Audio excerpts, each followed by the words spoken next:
Welcome back and thank you for staying. Now we're still having discussions on the life lived by the former president, Muhammadu Buhari.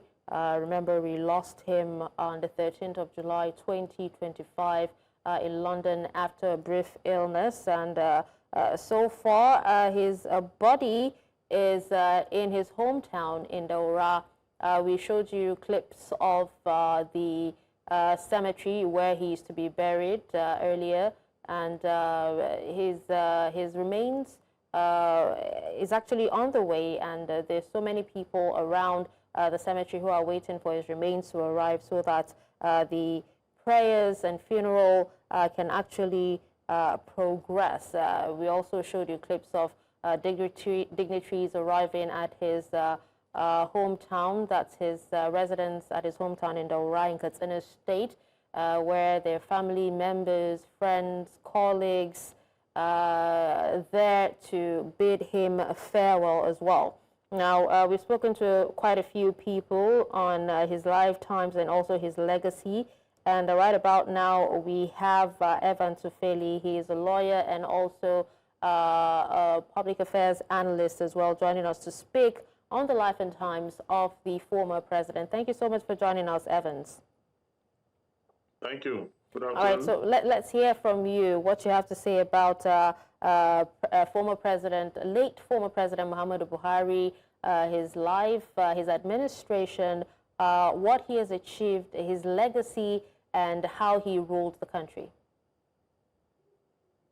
Well, first, I got to know his life whilst he was in the army, and how he became the head of state at some point in our history, and was overthrown by Babangida at some point, and some 30 years or more later, he became the president of Nigeria again.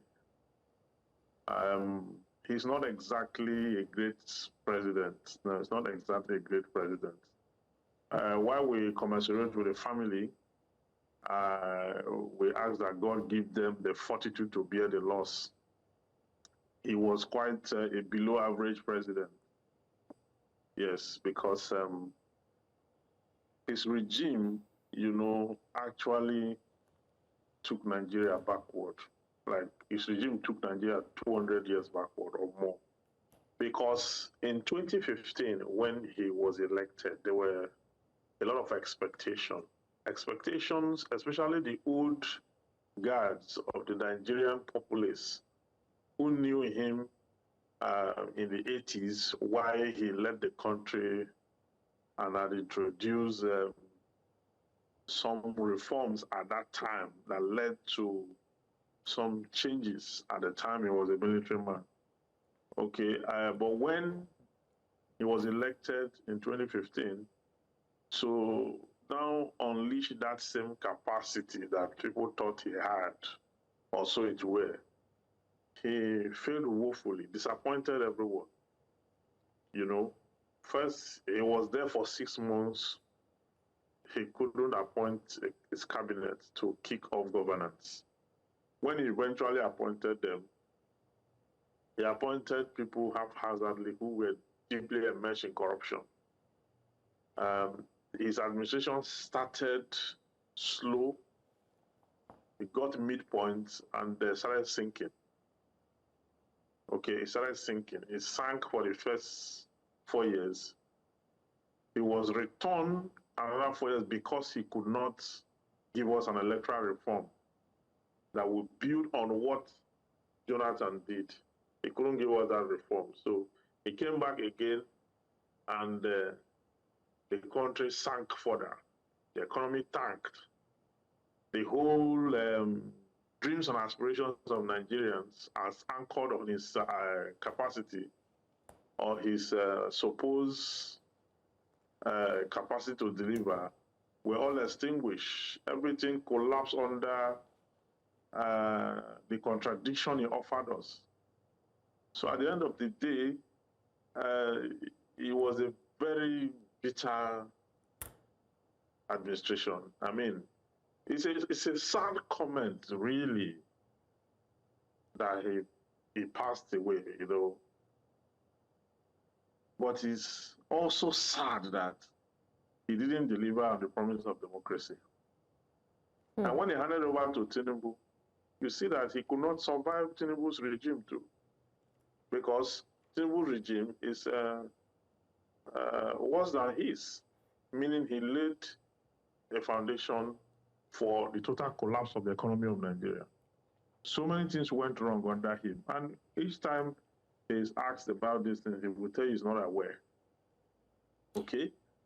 If a man has no capacity to lead, why can't he join forces with those who can lead and get a younger person to do this job?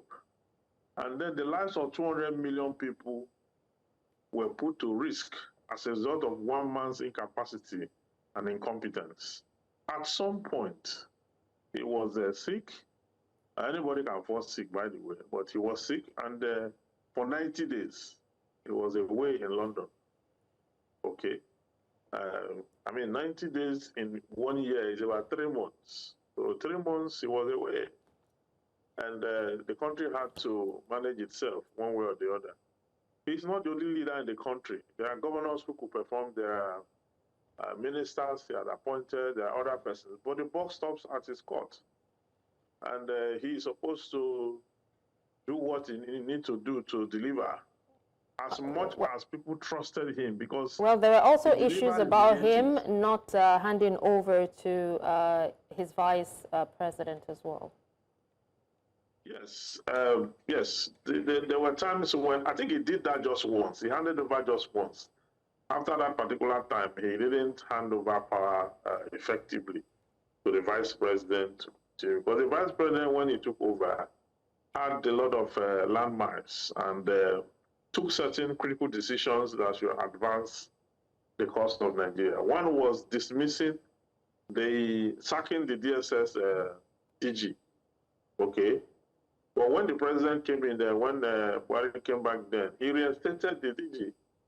And almost like nullifying everything that, or some of the things that the acting president had done then in his absence.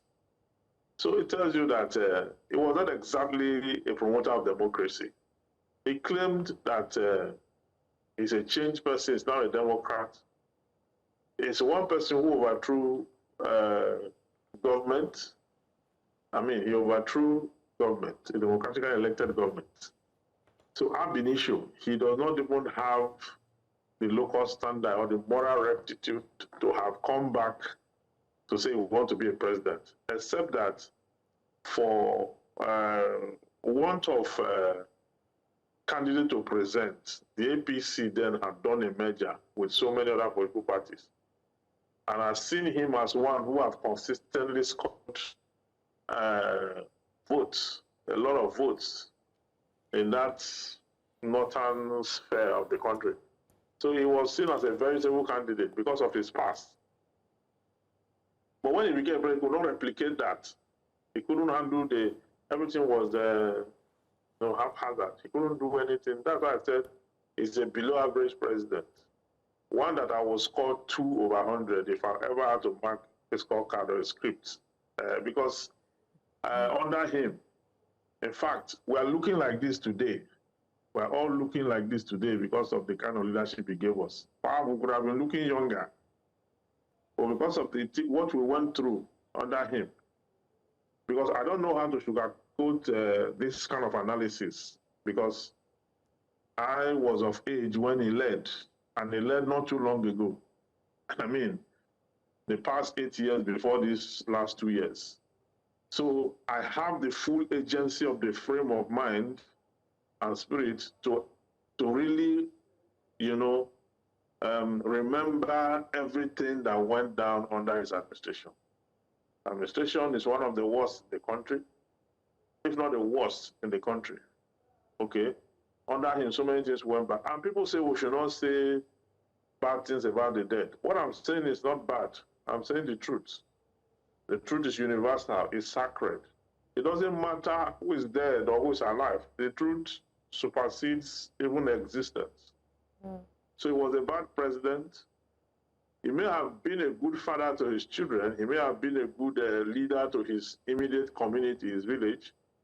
He may have been a good man to his immediate and extended family. But as a president of the country, he did woefully badly. His administration was nothing to write home about. According to sources, even the new government said they handed over. Evans, you talk about his administration not being something to write home about, and you talked about how, you know, you took us 200 years back and you scored him 2 over 100. Now, what about his support, his administration support for constitutional amendments such as the Electoral Act Amendment Bill, you know, and how it strengthened Nigeria's democratic institutions? What about that? The Electoral Act of 2020 is what you are referring to, right? That was submitted to him that he vetoed 4 times before it was finally signed in 2020. That Electoral Act did not strengthen anything. That Electoral Act is not different from the 2010 Electoral Act Amendment.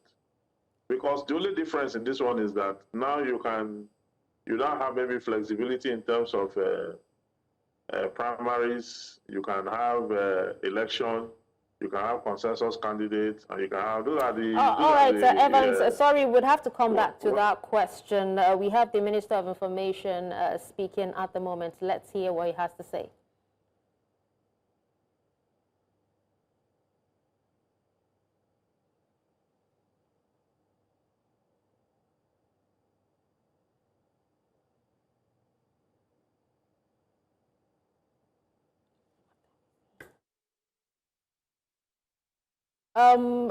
Sorry about that. We were not able to bring you the audio, but please go ahead, Evans.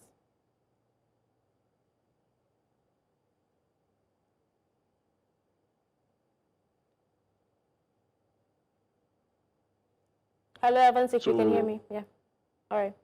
Go ahead. He promised to leave 10,000 Nigerians. He promised to leave 10,000 Nigerians out of poverty. But at the end of the day, more Nigerians went into poverty. Even the ones that are the middle class sank into poverty. So if you look at the ratio of his formula for redemption, you will find out that we became worse off than we were before he came. He couldn't lift one person out of poverty because he promised 10,000. More people went to poverty. And after he left too, the same thing happened. Okay? People will say under him, the PIA. The PIA was at the National Assembly for many years. It was just a coincidence that it was finally passed under his administration. He didn't do anything to make it pass. The PIA was already ripe and overdue. And it happened that under his administration, the National Assembly finally passed it and he signed it into law. I don't see that as an achievement because I've seen people list it as an achievement. I've seen people list all kinds of things as an achievement. He couldn't give us a constant power supply. He did not add one public healthcare center in the country. He was away in London to treat himself. Meanwhile, he could have built 1 or 2 of those kind of hospitals here. He built a road from Katsina to Maradi, a railway, and that had just 30 kilometers into Nigeria. You understand? When he was asked by the media, he said his cousins are there. His cousins are, he was asked, you know, in a TV station, popular TV station in Nigeria, why his focus on Niger. And he said his cousins are there. Okay? He gave vehicles, SUVs, and so many brand new vehicles purchased by the hard-earned resources of this country and donated it to Niger. Okay, we're wondering why. The money is spent in the hospital treating himself. The money used to build construct road to Maradi and the rest of that could have built standard hospitals here that he could have used, that perhaps could have saved him from the cold hands of death. Because while he was sick, they had to fly him all the way. You know, it takes you about 6 hours to get to the UK. Somebody who is sick could have his health further deteriorated by that long journey. Okay? So if he had built a hospital here, and when he fell sick, it's just a matter of minutes, he'll be taken care of. Perhaps he wouldn't have died. So our leaders are actually architects of their misfortune. They construct this risk that has almost engulfed us all. And I see people are still supporting it. Well, that's fine, but from my own assessment, the situation is that his government did not do well at all. And his government also bequeathed to us another government, like that's almost like a monster that is like giving us a run of our life. As we stand now, we're even much more younger, better and fresher under the same bad government of Buhari. The one we have now is the one that, even though the one we have now is not for evaluation per se, as this program is concerned, but because it follows the one before. So credence is also given to it because it was Buhari's administration that gave birth to this current administration. And by the time you look at it from hindsight, whichever way you look at it, we are still seeing the effect, the hangover of that administration, that a steady decline for 8 years. It's like having a ship sinking for 8 years. Okay, by the time you count 8 years, the ship must have gone down the sea completely. That's exactly what happened to us. And people were patching to leave, one man who had led the country did not know where the country was going to, did not know where it was leading us to. Leadership is their capacity to move people from point A to point B. You should know where you're leading people to, have vision, or where you're leading people to. But these ones don't have any vision. They're not leading people to anywhere. They just want to become president. Every other thing is an afterthought. And that's exactly what he did when he became president. He had tried 3 times, 4 times, and then got it at some point. But he got it and didn't know what to do with it, because the agenda was not to lead, was to become president. All right, Evans. Now let's see if our next guest, Awal Abdullahi, a political analyst, agrees with you on some of the things, or all the things that you have said. Thank you so much for joining us, Awal. Awal, can you hear me?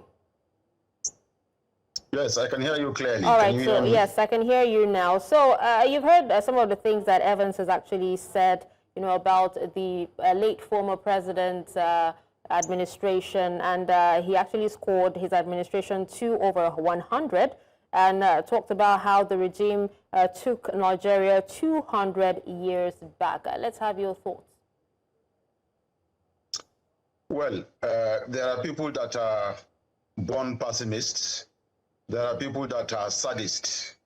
They see nothing good in whatever any other person do except that which they do. There are people that if you go to their community, they are not even recognized. They are not even accepted in their own community.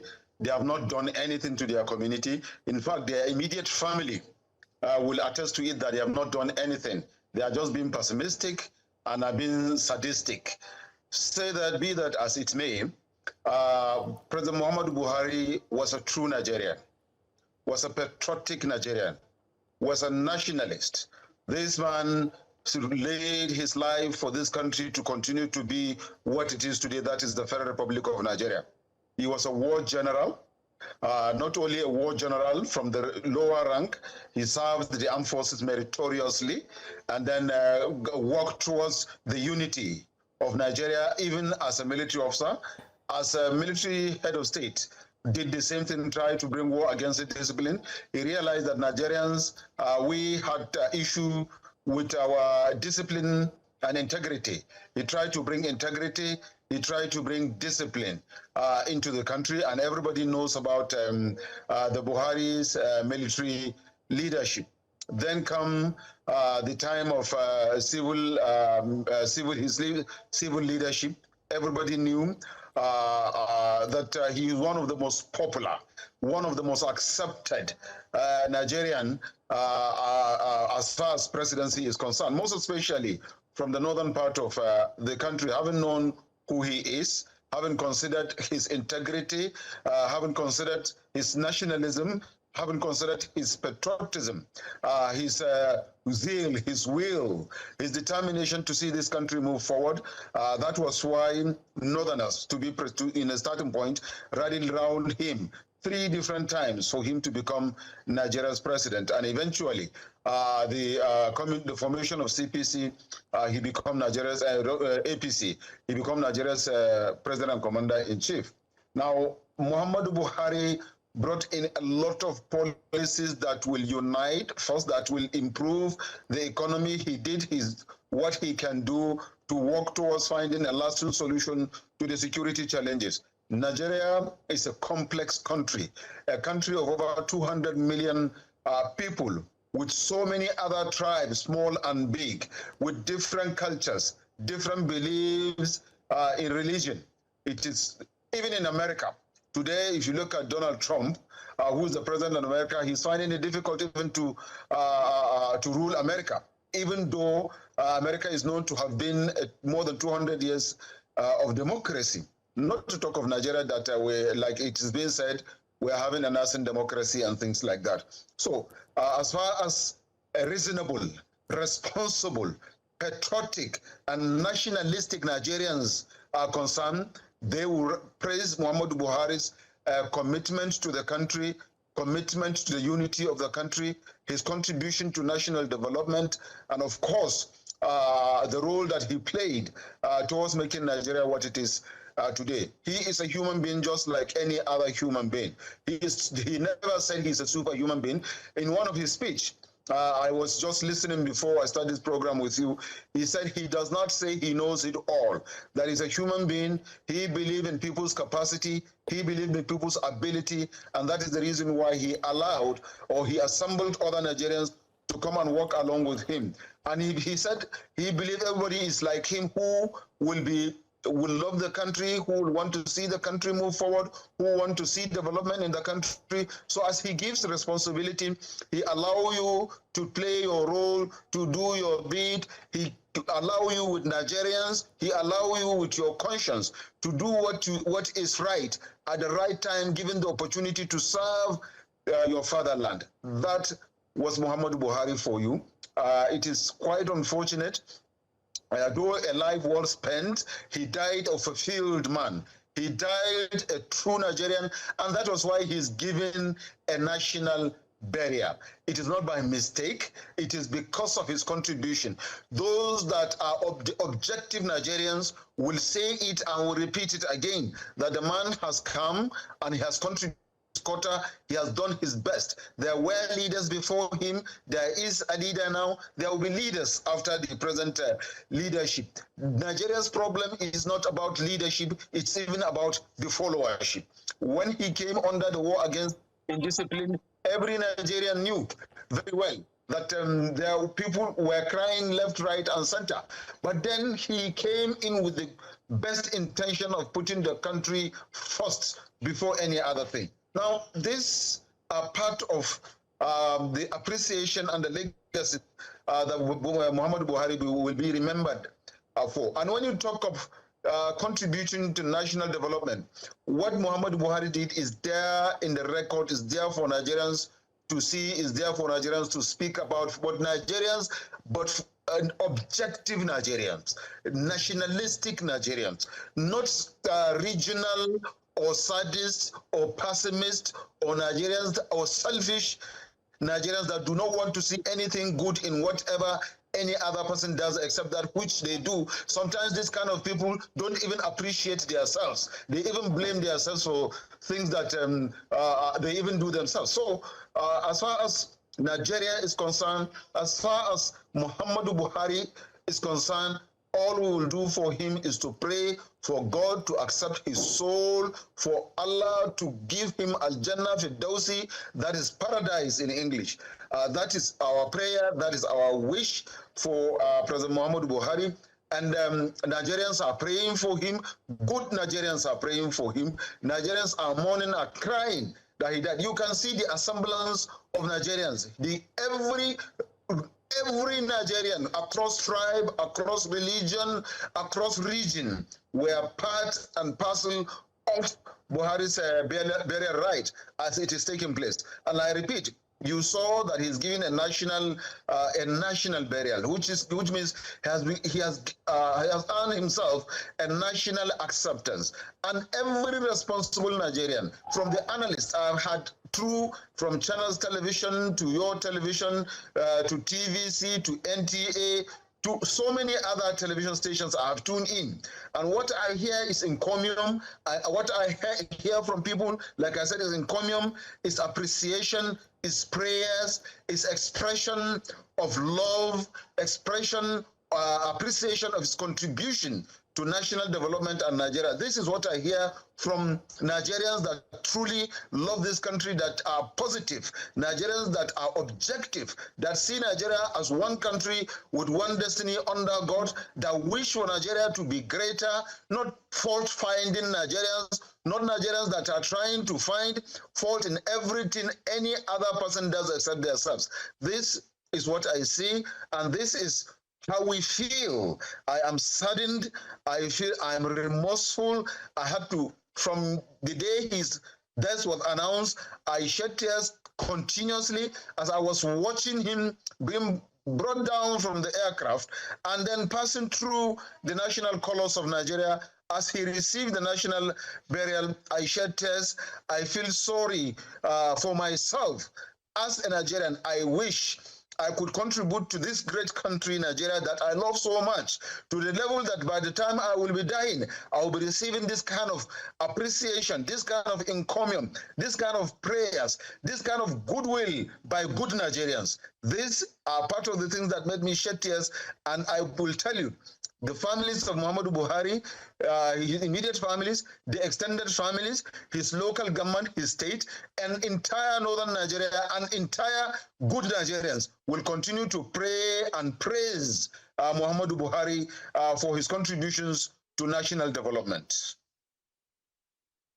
And with that, we'll be going on a quick break. When we come back, gentlemen, if you don't mind, please still stay with us. When we come back, we will continue with this chain of questioning, and my colleague Mazino Appeal will be taking over from here.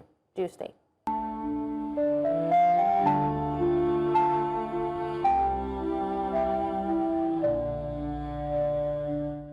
Mazino Appeal taking over from Dashin Usman today as we are bringing you live coverage of the funeral service of late Muhammadu Buhari, Nigeria's former president. Thank you very much for joining us. Through the course of this broadcast, we will be talking with some respondents, and also we'll be trying to make connection with our correspondents who are in Daura currently for the funeral ceremony, which has seen plenty of dignitaries and also royalties throng into Katsina State. We've also had some guests whom we will still be discussing with currently as we take a look at the past, the life of Muhammadu Buhari, how he had fared as Nigeria's president, the impact that he has left us with, and how this will affect politics generally going on from now. These are visuals coming in from Katsina, the funeral service that is about to begin in Daura for the late Muhammadu Buhari, Nigeria's former president, who lived to a very good age of 82. He died outside the country, although we are unclear yet under what circumstances, but it was told and has been seen on news media that it was at a London hospital.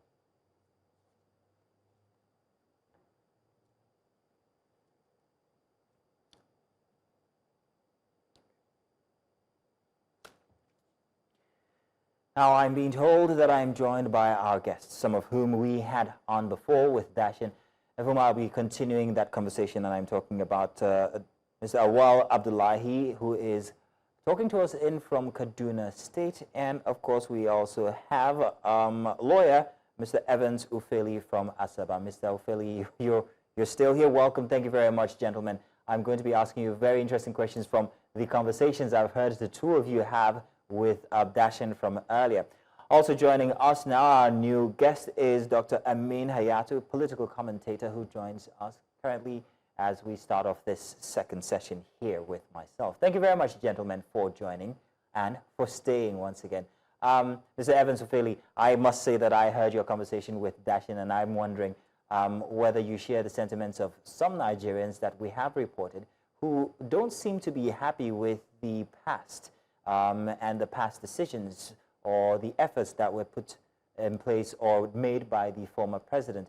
So I might be asking a few questions regarding that. But first off, let's kick things off here by asking Dr. Amin Hayatu. Dr. Amin, you're welcome. Thank you very much for joining us. Now, Dr. Amin, Nigeria is in a state of mourning. The holiday was declared for today, Tuesday, and of course, the burial ceremony going on right now. If I was to ask you the impact on politics, especially party politics when it comes to the APC versus the PDP and Buhari's influence on his party from before, how would you say this, what would you say this is, and how would it affect party politics going on, noting his struggles, his past now, and what could we have learned from it as a former president? Dr. Amin. Okay, yes. Thank you once again for having me. And I think I would just like to go straight to the point so that we can have time to discuss other things. But I want to start by saying that you see, it's important when we look at things, when we look at the picture of things and try to analyze them, to be holistic about it and try to, peep into even the ramifications of things so that we can get a complete picture. If you look at late President Muhammadu Buhari, of course, you would understand that there are mixed reactions regarding whether he will be listed as Nigeria's president, or it is because he has his advantages and disadvantages from which he used to run the country. And I think it's important to look at him historically to see why is it that politically he was brought on board by many Nigerians with the hope that he's going to rescue the country from the situation that it finds itself of corruption, of Mr. Aminu, I'm very sorry, but I think we're having problems with your connection. We might have to try and stabilize that before coming back to you. So if you do not mind, I'm going to be focusing on Mr. Evans Ofeli and also Awal Abdullahi. But we'll try and make sure that the connection with you is tip-top when we come back to you. Now, Mr. Ofeli, welcome again. Mr. Ofeli, your sentiments were very, very obvious regarding the efforts of the past president. While I want you to re-echo them, I also wanted to know what you think this means for anyone who's perhaps maybe considering being Nigeria's president, to look back at the efforts of the past president, at the efforts of the current president, and what Nigeria truly needs. We hear plenty of people say what he did good, what he didn't do good. But what would the mark of a true president have been considering the efforts of Buhari from before? Well, like I did say before, whilst I commiserate with the family and I pray that God give them the fortitude to bear the loss, facts are sacred. I am not speaking sentiment here, and I do not stand by any thread of being sadistic or unpatriotic. In fact, I am much more patriotic than President Buhari. God rest his soul, but I am much more. He met a country that had some level of formidability as at the time Jonathan left it off. You cannot tell me that our lives weren't better off then as compared to what it became immediately during and after Buhari took it off. So under him, he was unable to find the bearing, the vision for which he should lead the country. over 200 million people had to suffer from the incompetence, okay, of Buhari because he could not govern effectively. Most of the time, he was not fine. He was sick. Most of the time, he was sick. There was a time he was away for 90 days. Anybody can fall sick, by the way, but it was up to him to have relinquished that authority to the next person in command. In fact, I am not going to speak on the basis of sentiment whatsoever.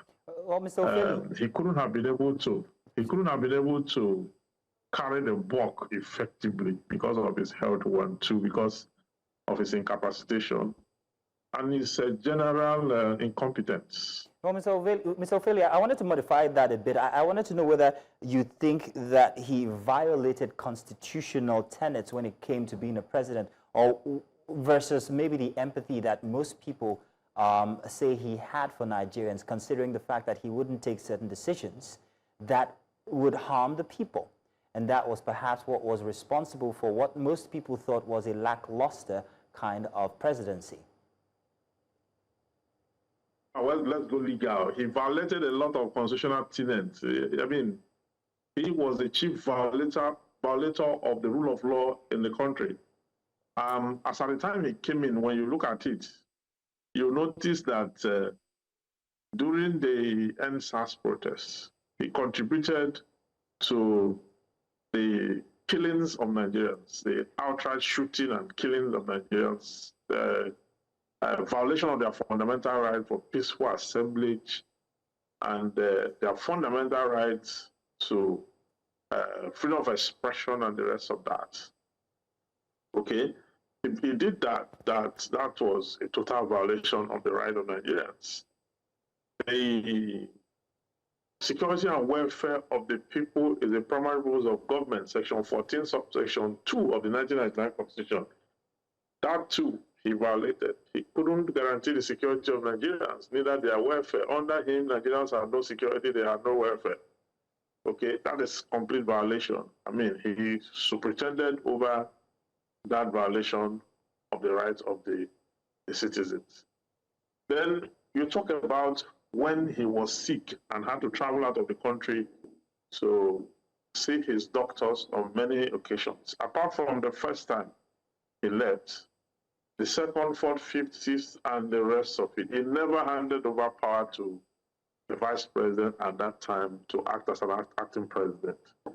Okay, and the only time he handed over power, when the vice president took certain strategic decisions to move the country forward, like the dismissal of or the sack of the DG of SSS. When he came back, he overturned it.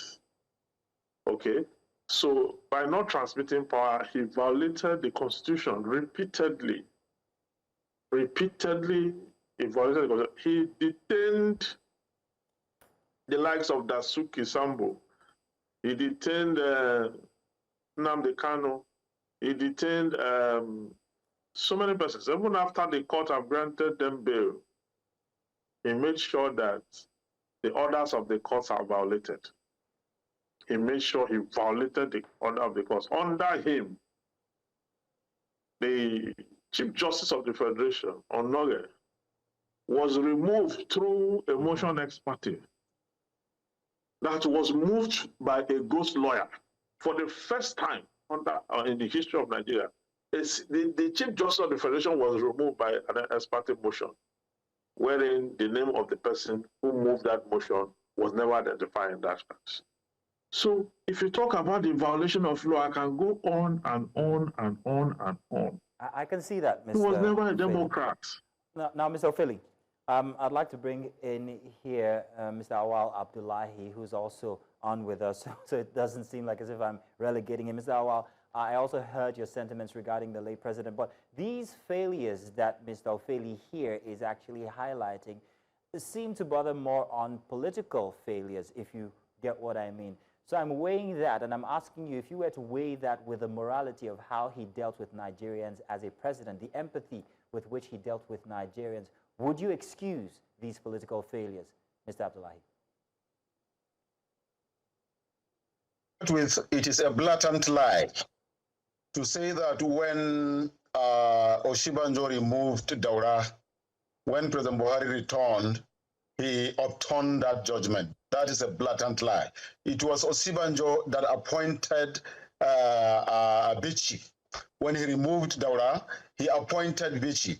And Bichi continued to work with Buhari and even with President Bola Tinubu for over a year. You see, that is part of the lies and sentiments that are bringing, that is being brought into this discussion. That's one. Two, talking about Nnamdi Kanu, saying that Buhari was part of or ordered the killings of EDSAS. Then talking about Nnamdi Kanu being granted bail. Someone that committed treasonable felony should be granted bail. Even if I am the president, I will not release him. I know very well. And additionally, I am the one that declared that Nnamdi Kanu be arrested. And then I was the one under my leadership that I said, whoever arrests Nnamdi Kanu and delivered him to us, we will grant him 100 million naira. But we needed him alive so that he can be handed over to the security agencies for continued prosecution. So Nnamdi Kanu was the cause of the death of so many Nigerians, most especially Nigerians from the northern axis, and the killings continue. Nnamdi Kanu was the one behind the killings of so many security agents, so many of them, destruction of properties. The same Nnamdi Kanu jumped bail. When he was granted bail, he jumped bail and was instigating successionist agenda outside the country because he is not patriotic, he does not believe in the country, and he has no value for human life.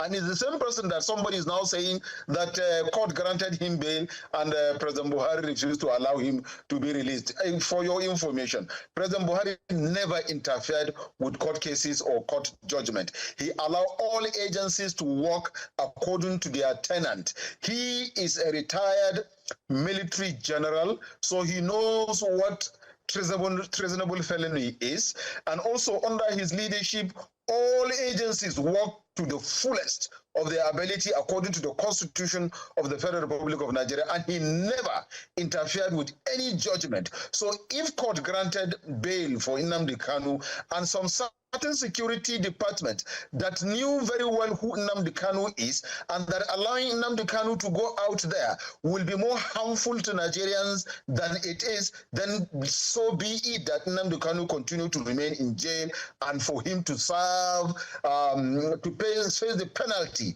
for which, for the offense he has committed. That is on Nnamdi Kanu. Coming back to NSAS. This is a man that has paid compensation, that has asked that whoever was injured, killed, or property destroyed during NSAS should be paid. We know that Lagos State government received over 10 billion naira under President Muhammadu Buhari in the name of destruction of either life, compensation for life, or property during the NSAS. Who has done that in the past? Why should, because of sentiment, because of unpatriotism, somebody will be making allegation, false allegation against a humble, a responsible, a patriotic, a true Nigerian, a nationalist? And then these are part of the issue. So Buhari never interfered with judgment or court proceedings.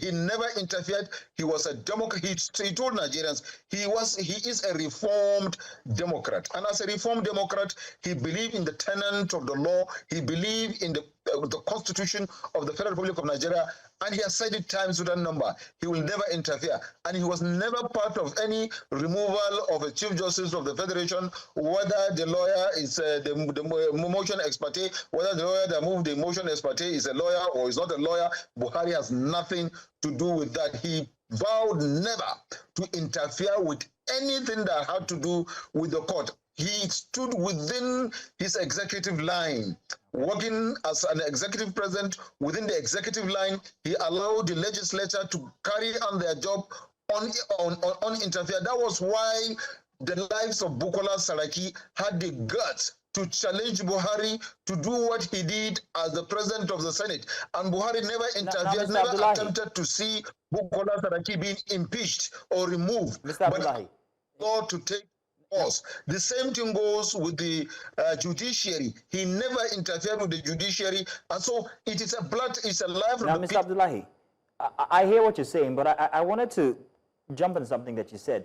Now, the past president was the president for 8 years, and during his time as president, well, one of the messages he championed even before getting in as president was to help with security, to make sure that security, Boko Haram, banditry, and all of that would be a thing of the past.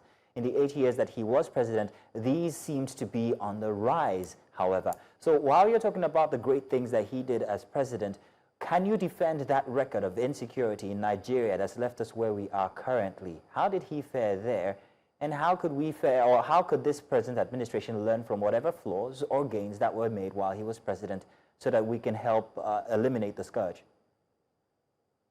You will agree with me that during Jonathan's administration, bombs were flying everywhere, left, right, and center, up and down, front and back, everywhere, including Abuja. The United Nations office was bombed, and everywhere, so many bombs were there. A lot of killings were taking place.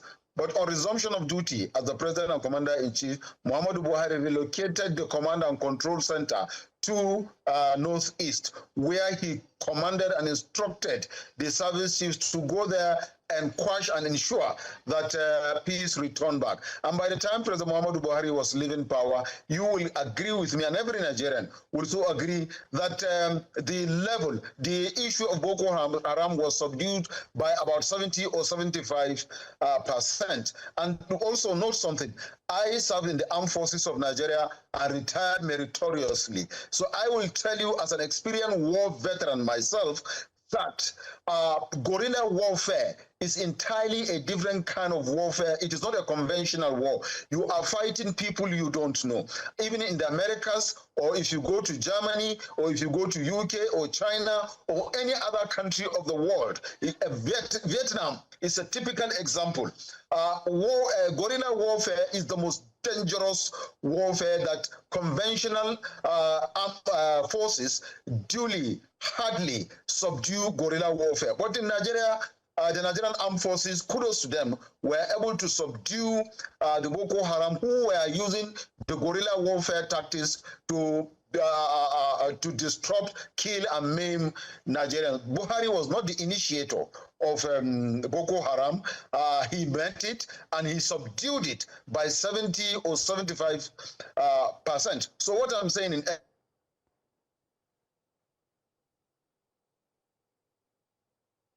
Mr. Abdullahi, I'm hoping you're still there with us. If we have lost you, we will try to regain connection with you. All right. Well, I'm being told that we have our correspondent, Jamil, who is in Daura currently, witnessing the occasion that's happening, and that's the funeral for the late Nigerian President Muhammadu Buhari. We're going to cross over to him now so we can ask details of what exactly is happening, the kinds of people who might have come for the occasion, and what the general mood is like. Now, Jamil, I'm hoping you can hear us now. Jamil, good afternoon. Yeah, good afternoon. I can hear you loud and clear. Grand. Jamil, please, if you will, can you give us an update of the mood in Daura? Who might have come through since that we might need to know about? We can see that there are lots of dignitaries there, also royalties. Just give us a general mood of Daura. Can you hear me? Yes, I can. Go ahead. Okay, you know, if you can hear the helicopters, rovering, in the sky, it's making so much sound. To start with your question, I don't think if there is somebody in this country that is not in Daura this evening. Everyone is in Daura, and not just 15 minutes ago, the presidential motorcade, together with the body of the former late President Muhammadu Buhari, arrived here in Daura, in particular his residence. And from there, they proceeded to the prayer ground, where the prayer is currently happening now. After the prayer, they will then bring him back to his residence where he will be buried. On reaching Daura, they were received by a large crowd of people, Daura people and Katsina people and people who have traveled from far away to Daura just to witness this period. They began to shout, welcoming the president, saying Allahu Akbar, meaning that Allah is great, to show their excitement, and at the same time, it's a show of, like a goodbye to their son and, leader who passed away. The military, head of military, the chief of army staff, the minister of defense, chief of naval staff, chief of air staff, the inspector general of police, retired military personnel, retired, civil servants, former governors, almost all the 36 governors are here in Katsina State, ministers, name it.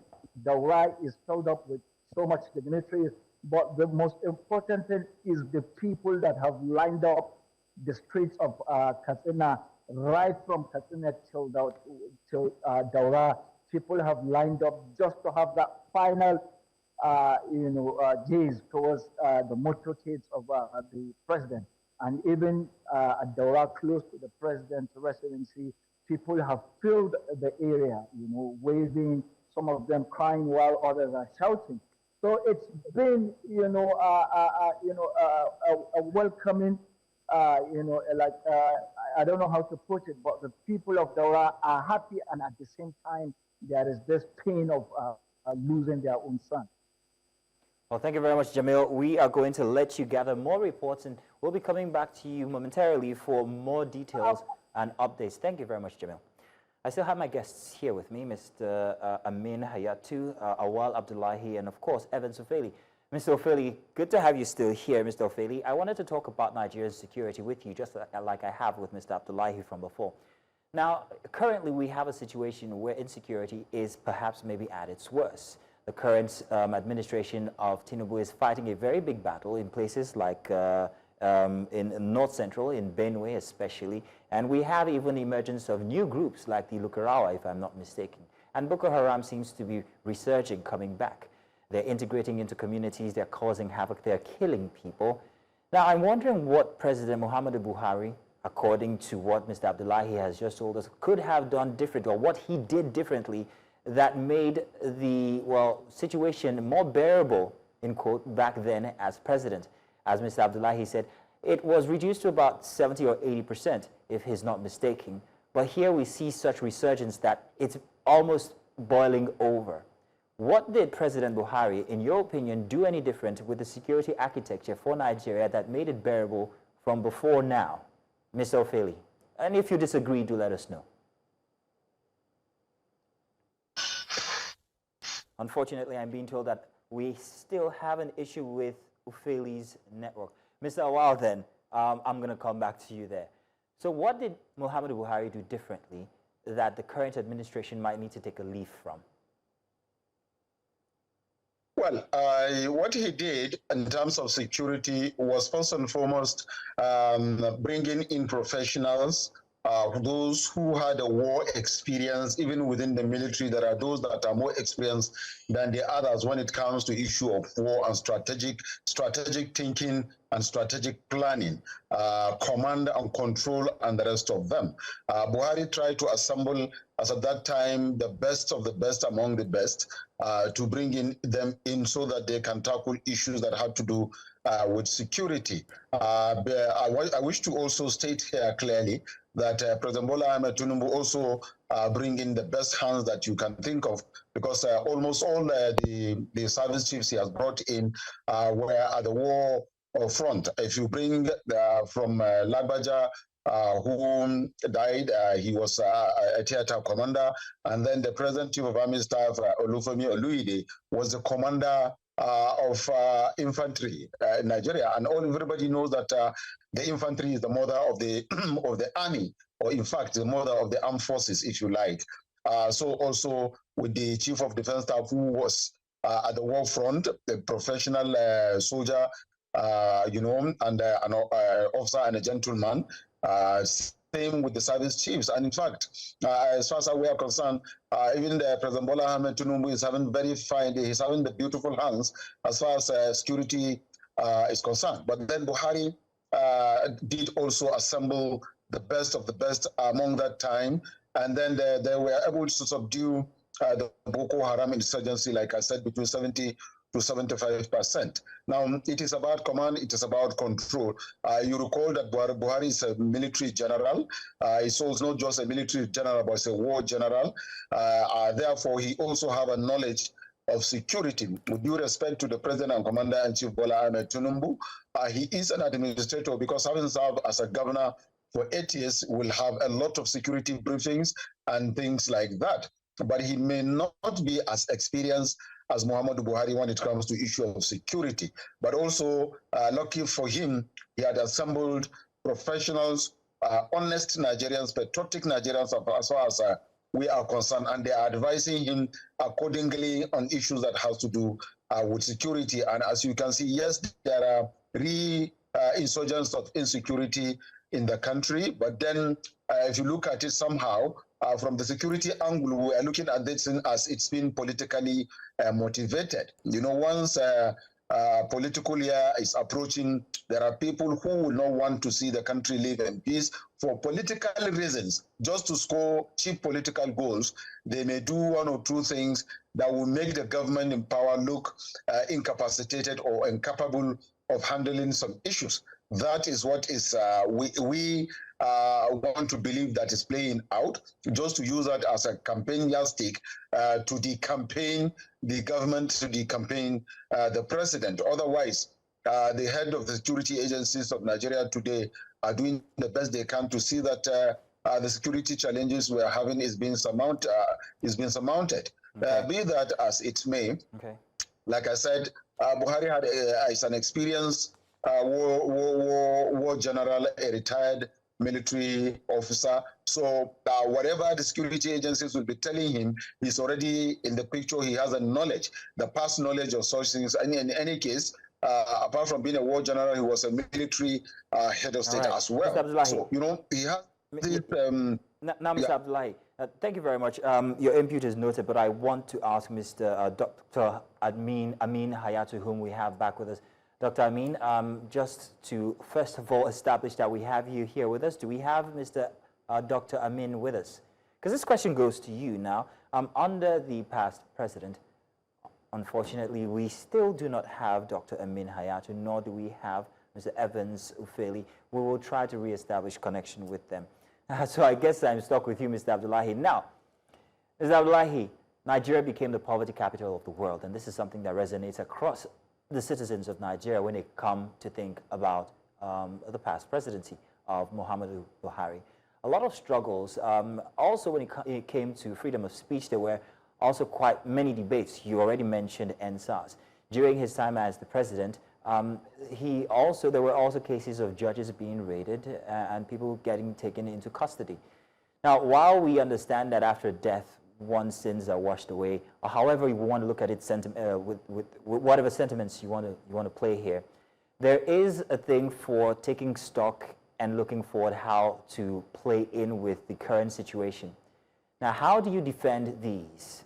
That Nigeria was the poverty capital of the world during his time as presidency, and the raid on whether freedom of speech or even the judiciary as was when he was president? Well, thank you very much. I think you and I and every Nigerian will recall that it was under Buhari's administration that we have the coronavirus. And then the coronavirus, if you look at the period within which the coronavirus took effect, it really tempered with the economy of Nigeria, not only Nigeria, but the world over. You know, there was recession the world over. And apart from that of coronavirus, you will also recall that Buhari went through 2 different economic recessions in Nigeria. And it's not only in Nigeria, but it's also the recession. It's a world economic recession that everybody knows. So his own case or our own case is not going to be different from what happened from other countries of the world. So it is not a deliberate attempt by Buhari or lack of capacity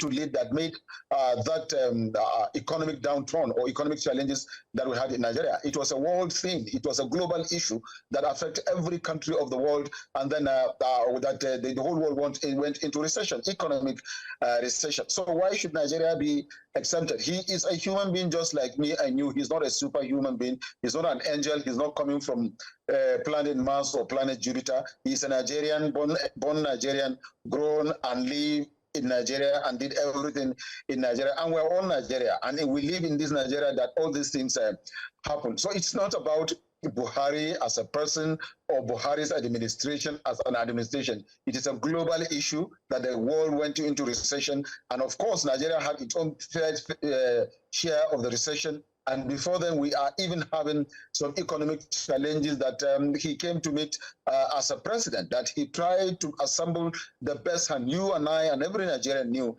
that Buhari tried to bring in the best hand, best financial expert, best economic expert to come and look at the problem of this country economically and prefer solutions to the problem. You and I know, and every Nigerian.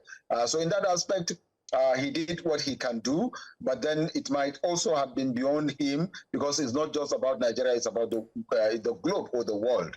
Now, talking about clamping down on judges, on things like that, the system was clamping down on corrupt judges. Underline this, corrupt judges. He came in with 3 agendas, like I said earlier: security, corruption, and the economy.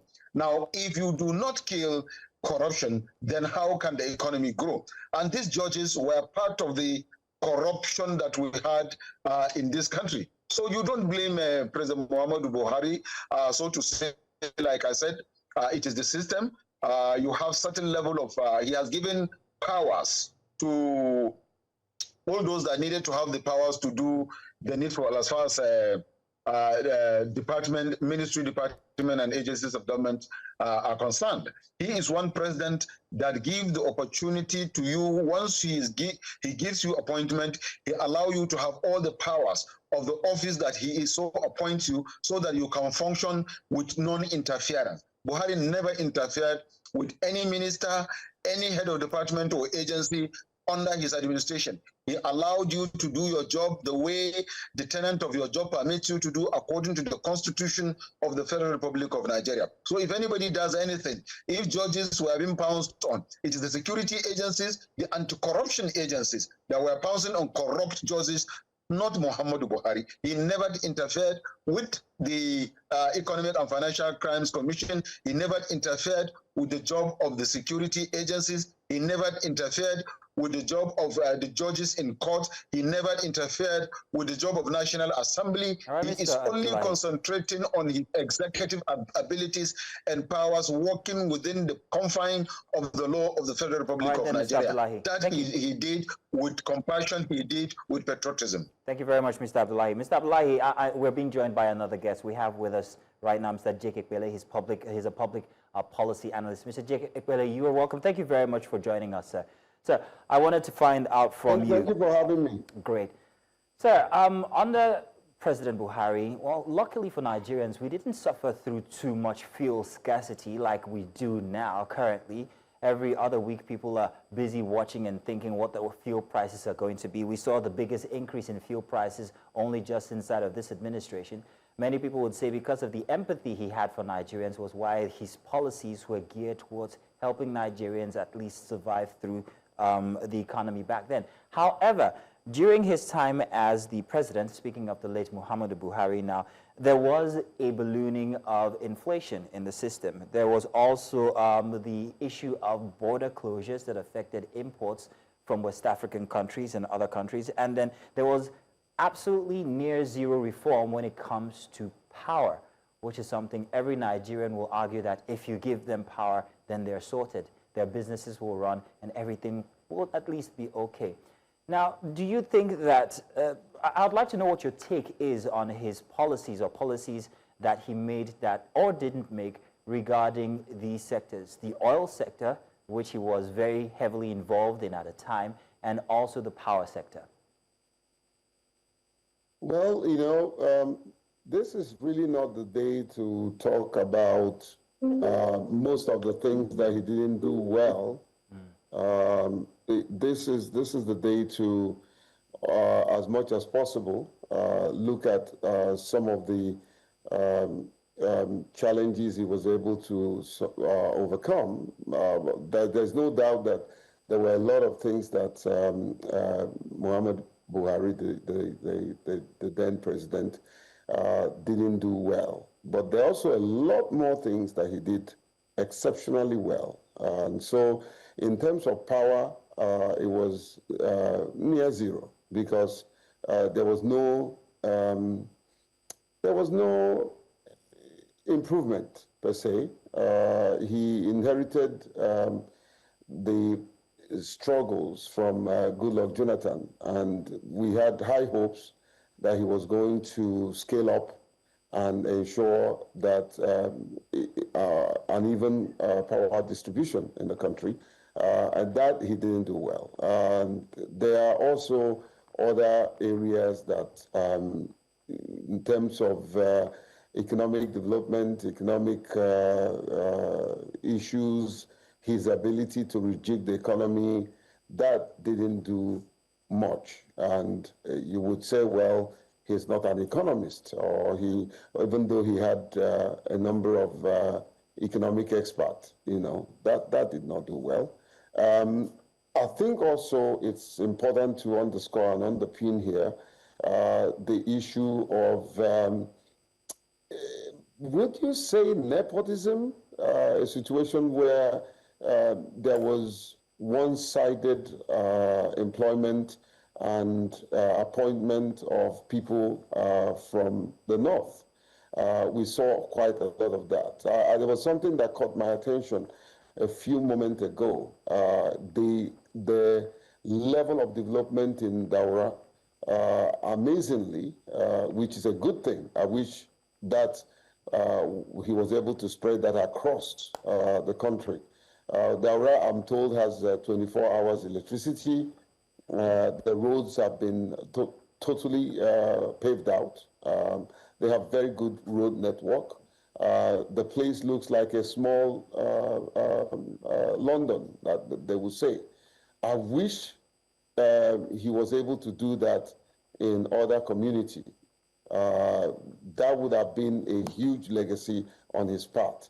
Now, having said about some of the things that I feel that he didn't do well, let me talk about what he did well, which I will score him 150%. His effort to show compassion towards the community of persons with disability. Today we sing the praises of a hero in Buhari, for he was one who signed the Disability Act, the first president in the country to do so. He established the Disability Commission, the first president to do so. He established a number of projects for persons with disability, including the humanitarian ministry. It was under his purview that the humanitarian ministry was created, although it plunged into a myriad of corruption, and thank God for the current minister who is trying to clean up the mess. So there were highs and lows in terms of Buhari's achievement. And today, especially in the community of persons with disability, we are singing his praises. Generally speaking, I would describe Buhari as a statesman like no other. A statesman like no other. He was very compassionate. He was approachable. Although some people took advantage of him, they took advantage of his kindness. They took advantage of the fact that he wanted to establish a level playing grounds in governance. And, some of his ministers took advantage of the fact that they were very close to him, and they siphoned money from this country. And those ministers should be held accountable. You know them, you journalists, you know them. Those who served in his cabinet that have drained this country. For unfortunately, I had expected the government of Bola Tinubu to go after them, but they are soft pedaling. In some cases, they are very upfront and going after these individuals. I think the thing I need to say here when it comes to issue of corruption, when you go after somebody who is corrupt, who stole money, and all you're doing is collect the money from the person, let him go, then there's no punitive measure. You are breeding the ground for other people to get corrupt, because all they will do is come, reform money, and go scot-free. That's not acceptable. That's a criminal offense that we are letting them go scot-free when they should be penalized. So these are the highs and lows of my personal analysis of the era of Buhari. But today I stand with the people of Buhari and the entire nation to mourn a president that I describe as a statesman like no other. As do we all, Mr. Jake Ekpele, as do we all.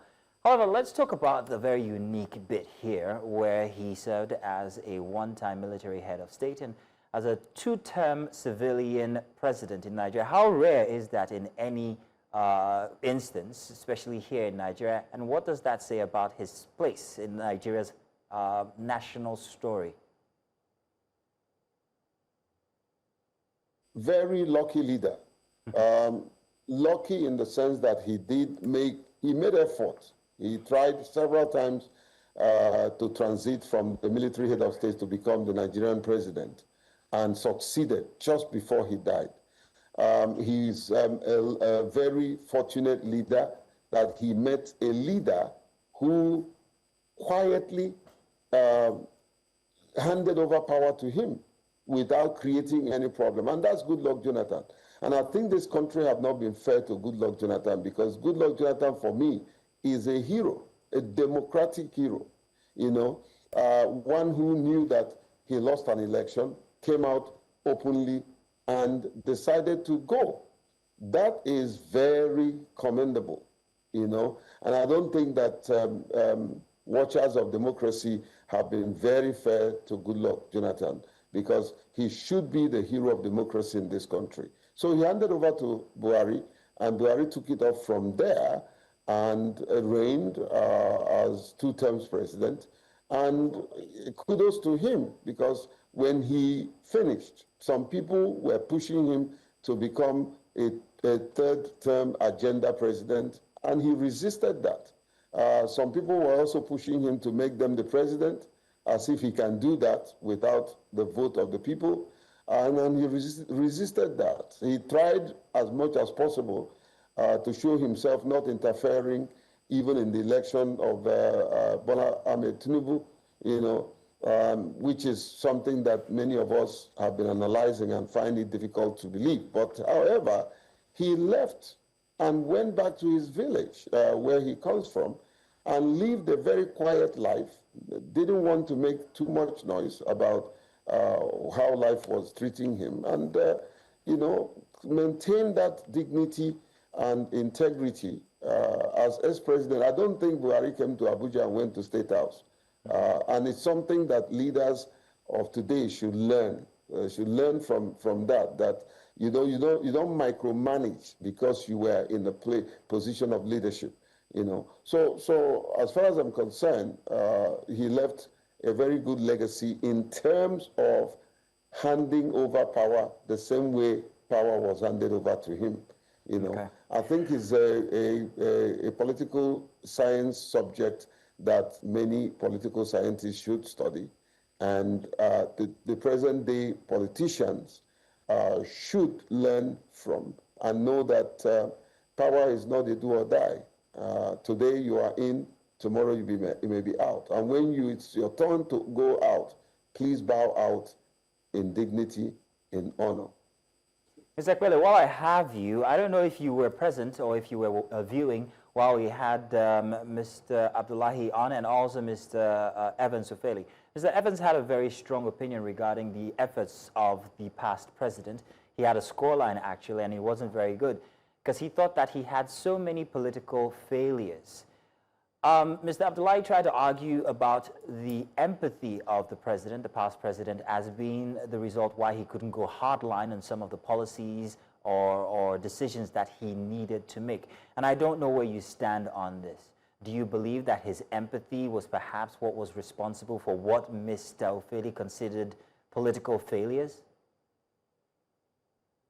Listen to the other commentator, but I did listen to this gentleman that is on screen, and I would start with what I have believed and what I have projected in leadership. That leadership is fair and firm.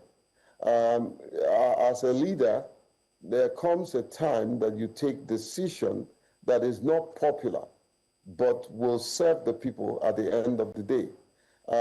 As a leader, you do not compromise in any way because your own person is involved and while you're ready to go after the other person, you know. So in being empathic, which is good, it does not mean that you shouldn't do the needful. It does not mean that you should not reprimand people and caution them and even send them to jail as a leader. And I'll give you an example, and this is a very important example. You know that God is very compassionate. Nobody can be more compassionate than God. But he will watch those who do not listen to him or do follow his principles. He will fold his hand and watch them go to hell. So would you say that God is not empathic? Would you say that he's not compassionate? No, he's a just God. And in justification, the principle is fair, and firm. So I would say that Buhari was very fair to the people he chose to be fair, and very firm to the people he chose to be firm. And of course, at the end of the day, the history is there for everybody to see. Was he a very good man? Very good man, you know. But you can be very good and end up not being a very good leader, you know. And so in terms of economic issues that he tried to rejig and did his best, I think also it's important to underscore here that maybe he wasn't very, very knowledgeable, and he was depending on the people that took advantage of his certain level of ignorance, you know. You can imagine when you're engaging an economist and you don't know much about economy, whatever he tells you is what you take. Imagine when you're engaging a medical doctor, when you don't have you don't have the experience as a medical doctor, whatever he tells you is what you take. And I think that was his case. He had too many people who are experts who took advantage of his weaknesses, and they didn't help matters, you know. I believe that Buhari wanted to do well for the country. He had the passion, he had the commitment, but he didn't have the skills. So on that point, I would say that, yes, he didn't do well in terms of economic and governance, but he did well in terms of compassion and looking out for the poor. Well, how well did he do when it comes to the impact he made with the office of the presidency then? You did mention that he was a very austere person, he was a very modest person, as can be testified to by many Nigerians, even onlookers who never met the gentleman.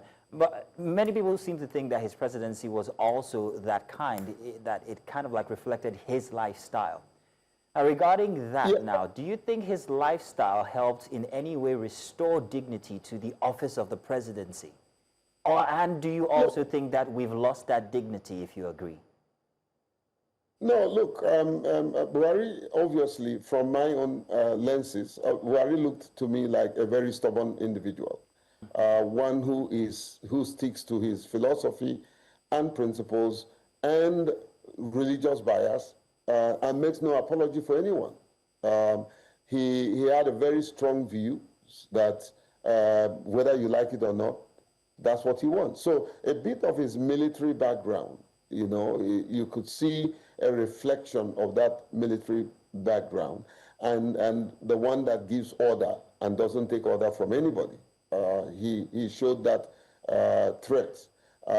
He was a bit autocratic, you know, he makes the decision and that's the final. Somewhat also a bit transactional.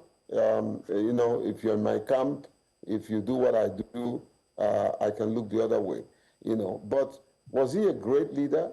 I think he was a great leader.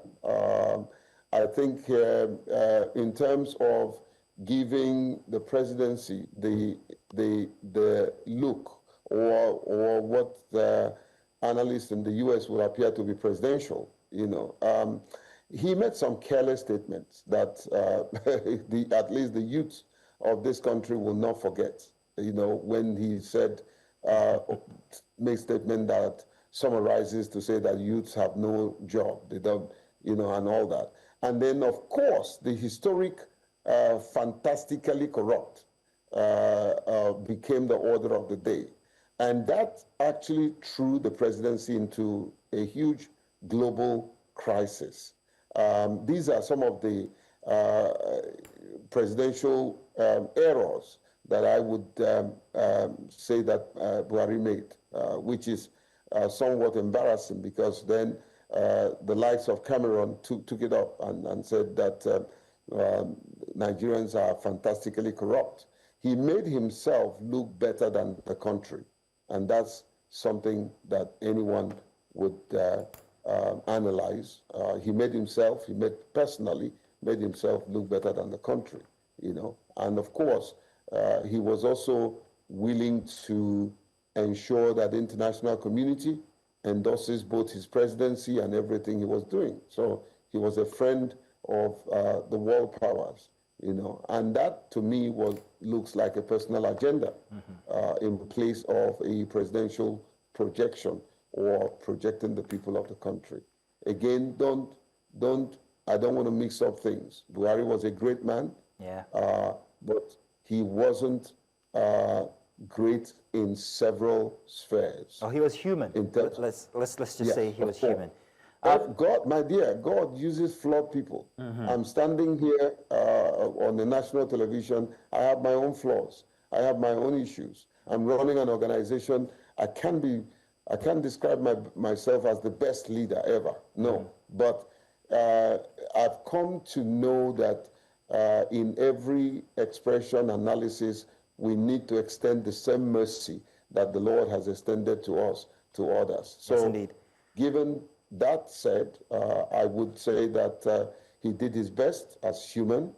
Of course, he also had his errors. All right. He's not perfect. Mr. Agbele, thank you very much. I still need your input on one more thing here, and it's a very interesting one. One that kind of like many people would say marred the end of his presidency, but we have to talk about it.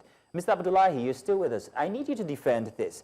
Now, toward the end of the president's, the former president's tenure, there was a very interesting debacle that many Nigerians will remember. Every single day as they walk through the streets conducting commerce, they still live with the representation of this instance, and that was the Naira scarcity instance. So call it the Naira scarcity debacle, when the Naira had to be mopped up, and the change in the form of the Naira, well, many people say just the color. Mr. Agbele noted how decisions that Buhari made were mostly not his own, or might have been swayed by his compatriots. If I ask you to defend this one moment in his presidency, what was that about? Did it have any input in the way things turned out after, politically? Can you defend it in any way? And Mr. Agbele, right after Mr. Abdullahi, I'd expect your input on this. But Mr. Abdullahi, what's your take on this? Well, thank you very much. It's not like defending. I'm not going to defend it, so to say. I will express my opinion and what I think happened as far as that is concerned. But before then, I want to appreciate Mr. Agbele for being objective. You know, the man has been objective in his presentation. He's been fair in his judgment.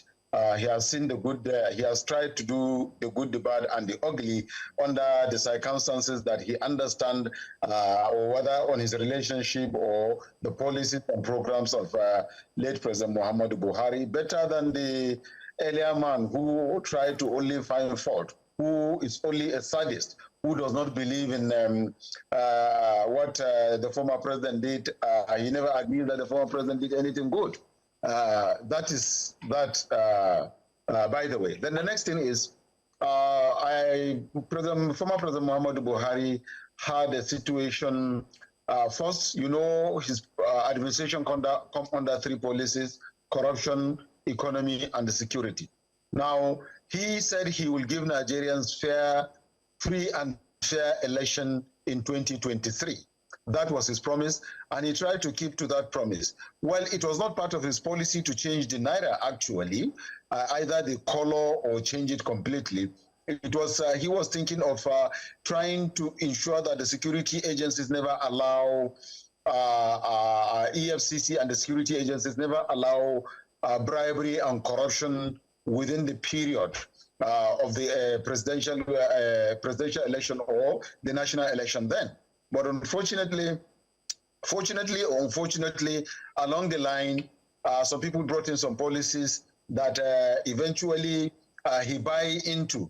Because he already had a mindset that he does not want corruption, that was why he had to buy into that change of naira and what have you. Yes, it is true, Nigerians truly suffered under that circumstances, but based on the financial advice, you know, Buhari as a president, what he tried to do, he gives you opportunity in your office, he gives you opportunity in your field, he allow you to do your work according to the tenant and according to professionalism of your job. So if you advise him professionally, he look at it and then accept, so that it will not be said that he was advised professionally, he refused to take the advice. That was why there is a flop. I guess that was what happened to President Muhammadu Buhari. And like Mr. Buti just rightly said, some people took advantage of his kindness, some people took advantage of his humane nature to do what they did. So if you call it a defense, fine. But I feel it is an opinion and the reality on ground. Buhari didn't do that change of naira policy with the intention of punishing Nigerians. No, he did it based on professional advice in an attempt to ensure that there was no corruption or there was no corrupt tendencies when it comes to the issue of a 2023 election. That was exactly what happened under that circumstances. All right, so it Mr. was Abdullahi. not a deliberate attempt to punish Nigerians. All right, Mr. Abdullahi. That was what. All right, Mr. Abdullahi. Now, let me talk to Mr. Ekwele here regarding this same subject, and let me also remind you that at the time, Emefiele was the central bank governor. Now he is constantly under the custody of the EFCC. You talked about his support, the people around him. What do you have to say imputing this fact? Well, I want to thank Mr. Abdullahi for his kind words. Mr. Abdullahi, thank you so much. But this is what I do. I try to be as objective as possible. So let me benchmark it on the principle that when a leader gets advice from someone and makes a decision based on that advice, he is responsible for that decision. In that case, when Buhari was advised by one of the worst CBN governor, who is unfortunately in prison, maybe being reminded, that's Emefiele. It's absolutely Buhari's decision, because when someone comes to you and advises you on what to do, if you're not comfortable with that advice, you seek alternative advice. And once you make that decision, the responsibility, the onus is on you. So nobody should exonerate Buhari from the issue of the currency swap or change that Emefiele lured him into. And so that said, that was one of the darkest days in the monetary policy of the country. Unfortunately, like I said, he succumbed to it, and they kept getting involved in policy somersault. They make one statement today, tomorrow they change it, and all that. Emefiele was desperate. He showed unpatriotism in his policies, and I was told by those who were working with him his high-handedness in managing the central bank. So